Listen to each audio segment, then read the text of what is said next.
तो ॾिठी सूंहं जी नदी हूंदी, हा इहा मुंहिंजी ज़िंदगी हूंदी। ऐं उते रेत बि तती हूंदी, हा इहा मुंहिंजी ज़िंदगी हूंदी।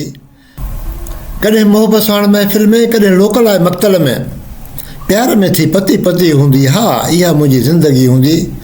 थोरी दाना घणी दीवानी थई, जंहिंजी उस्ताद जी निशानी थई, सूंहं सां ऐं सिंध सां सची हूंदी, हा इहा मुंहिंजी ज़िंदगी हूंदी। दोस्तो साथियो, हक़ मौजूद सिंध मौजूद।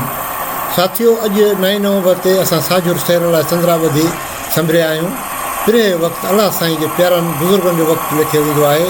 इहो वक़्तु हूंदो आहे जॾहिं दुनिया जहान में इंसान पखी पखण जीत ॼणिया या त आरामी हूंदा आहिनि या उथण वारी करे पंहिंजे मौला जे दर ते सिर झुकाए पंहिंजी किरत करण जो सोचींदा आहिनि। अॻे इंसान सुबुह जो साझुर पंहिंजनि घोड़नि ते संज रखी सफ़र ते निकिरंदा हुआ। वक़्तु बदिले त सवारियूं बदिलिजी वियूं ऐं असां पिणु पंहिंजे लोही घोड़नि मतिलबु त मोटरसाइकिलनि ते पंहिंजे महबूब जाबलू सिलसिलनि जे सार संभाल लाइ संभरे निकिता आहियूं।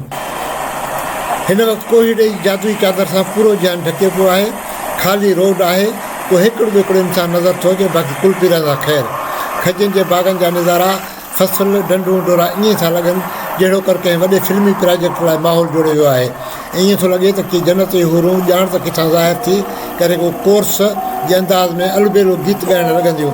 हिन माहौल में मूंखे गुज़िरियल ऊन्हारे में कश्मीर यात्रा वक़्तु प्रोफेसर अयूब मरी पारां सिंध जी अज़ीम कवि उस्ताद बुखारी गुनगुनायल कलाम यादि अची वियो। इश्क हो चर्चो न हो रोशो न हो। हलंदे हलंदे अवां पिणु इहो ॿुधी वठो, बाक़ी किसा पाण पोइ था कयूं।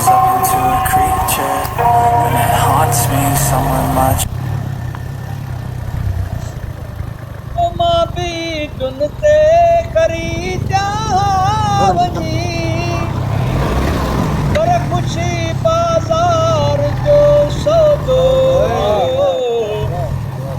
इश्क हो चर्चो न हो रोशो न हो, बाह जो शोलो हो गुलदस्तो न हो, इश्क हो चर्चो न हो रोशो न हो। ओ मुफ्त में उस्ताद जीअं लुटजी वियो,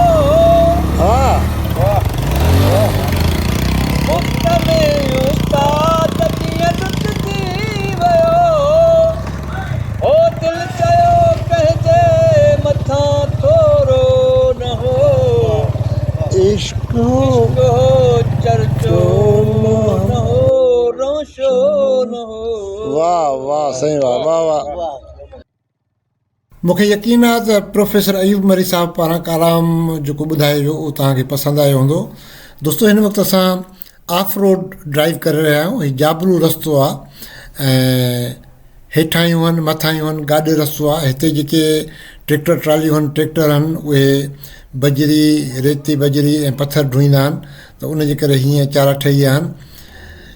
हीअ जेके जाबलू सिलसिला आहिनि हीअ असांजो अज़ीम विरसो आहिनि। हिन वक़्तु पाण जिन रस्तनि ते बाइक डोड़ाए रहिया आहियूं, करोड़े साल अॻु हितां सिंधू जो सदाबहार मौजूं वहंदियूं हुयूं। हिन पासे सिंधू त ॿिए पासे मरीवियल दरिया हाकड़ो वहंदो हो। उन वक़्तु ही जाबलू सिलसिलो समुंड जे खारे पाणी हेठि मुकमिल नमूने ढकियल हो। हाकड़े ऐं सिंधू जे मिठे पाणीअ समुंड जे खारे पाणीअ खे धिके वञी उते पहुचायो हो जिते अॼु इहो आहे। उन बैदि हिन जाबलू सिलसिले में अवाइल इंसाननि अची पंहिंजा थाक क़ाइमु कया हुआ। इंसान जेके गारनि में चरनि में रहंदा हुआ, जानवर शिकार करे पंहिंजो पेट पालींदा हुआ ऐं पथर जे हथियारनि सां जानवरनि ऐं दुश्मननि जो मुक़ाबिलो कंदा हुआ। असांजो सफ़र बि हिकु अहिड़े जाबलू गार K-07 न आहे जेको साम्हूं पहाड़ी जी चोटी ते आहे।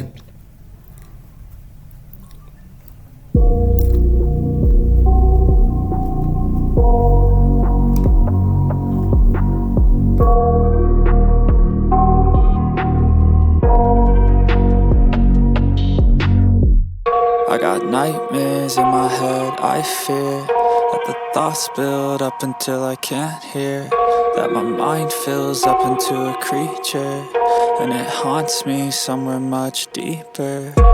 Anxiety, filling up every space, no privacy, and silently, it could build and build until you finally see, whoa, it's taking over, damn no closure, moving closer. No exposure, I just wanna be a loner. Some can't stay sober, looking over all their shoulders, like moving boulders just to get out of the home. It sucks, I've had enough, I don't wanna feel the stuck under the rug, all my problems that I shove. I got nightmares in my head, I fear that the thoughts build up until I can't hear, that my mind fills up into a creature, and it haunts me somewhere much deeper. I got nightmares in my head, I fear that the thoughts build up until I can't hear, that my mind fills up into a creature, and it haunts me somewhere much deeper. I've been feeling weird, I can't seem to focus good enough, nothing's really clear, sometimes it could be a little tough. I just need to feel like the end's in sight for me, but let's be really real, anxiety can foggy all this stuff. I've been feeling weird, I can't seem to focus good enough, nothing's really clear, sometimes it could be a little tough. I just need to feel like the end's in sight for me, but let's be really real, anxiety can foggy all this stuff. It sucks when you finally feel like giving up. Oh God, no luck, everything feels like you're sticky stuck. I'm lost, handcuffed to the bed where I sleep, don't give a fuck. Can't stop, unplug, feeling overwhelmed, I think I've had enough. Gotta find a way to get some energy, gotta find someone who's a good friend of me. I need purpose to make it all worth it, I'm still searching and I'm still learning. I want a life that's filled with memories, not a life with regret in front of me. I need focus to keep me from hopeless psychosis if I keep moping. I got nightmares in my head, I fear that the thoughts build up until I can't hear, that my mind fills up into a creature, and it haunts me somewhere much deeper. I got nightmares in my head, I fear that the thoughts build up until I can't hear, that my mind fills up into a creature, and it haunts me somewhere much deeper. I've been feeling weird, I can't seem to focus good enough, nothing's really clear, sometimes it could be a little tough. I just need to feel like the end's in sight for me,